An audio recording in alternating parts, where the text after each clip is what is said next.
बिस्मिल्लाहिर्रहमानिर्रहीम अस्सलाम वालेकुम and welcome to my channel.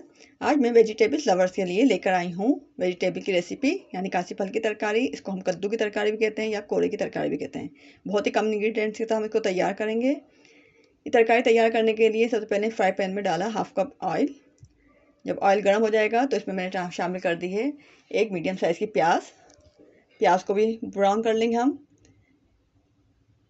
प्याज जब हमारी ब्राउन हो जाएगी तो फिर इसके बाद हम इसमें शामिल कर देंगे कासी फल, जिसको हमने स्लाइस की शक्ल में काटा हुआ है और फ्रीज़ किया हुआ था। इसको मैंने पहले से इसको हमने फ्रीज़र से निकाल के इसको इसमें शामिल कर दिया है। कासी फल को आप आराम से काट कर फ्रीज़ कर लें, महीने 2 महीने तक आराम से सेफ रहता है। अच्छी कासी फल शामिल कर दिया और करने के बाद इसमें मैं स्पाइसेस शामिल करूँगी। बहुत ही कम स्पाइसेस हम इसको तैयार करेंगे। इसमें मैंने शामिल किया 1 टीस्पून कुटी लाल मिर्च, 1 टीस्पून नमक और तकरीबन 1 टेबल स्पून के बराबर हम इसमें इमली शामिल कर देंगे।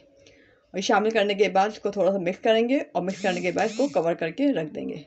यहाँ पर ये अपने ही पानी में गलेगी, इसको हमें कोई पानी ऐड करने की ज़रूरत नहीं है।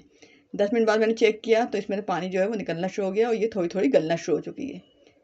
अब हाँ, यहाँ पर हम इसको दोबारा कवर कर देंगे और कवर करने के बाद इसको 10 से 15 मिनट तक छोड़ देंगे। 10 से 15 मिनट बाद मैंने चेक किया तो तरकारी जो है वो तकरीबन गल चुकी है। हमने इसको स्पून से जब दबाया तो ये बिल्कुल गल चुकी है। अभी इसी स्टेज पे हम इसका कवर खोल के इसको लीड हटा के इसको स्पून की मदद से मैश कर लेंगे। और मैश करने के बाद ये तरकारी हमारी जो है बिल्कुल रेडी हो जाती है। इसका तेल भी ऊपर आ चुका है, अच्छी तरह से मैश हो चुकी है। तो इस तरह ये आसानी से मज़ेदार किस्म की कासी फल की या कोरे की तरकारी जो है वो रेडी हो गई है। इसको हम नाश्ते में शामिल इस्तेमाल करें या खाने में बहुत ही मज़ेदार लगती है। अगर आपको ये झटपट कोरे की तरकारी पसंद आई हो तो इसे लाइक कीजिएगा, शेयर कीजिएगा और अगर चैनल पर नए हैं तो चैनल को सब्सक्राइब कीजिएगा। ओके।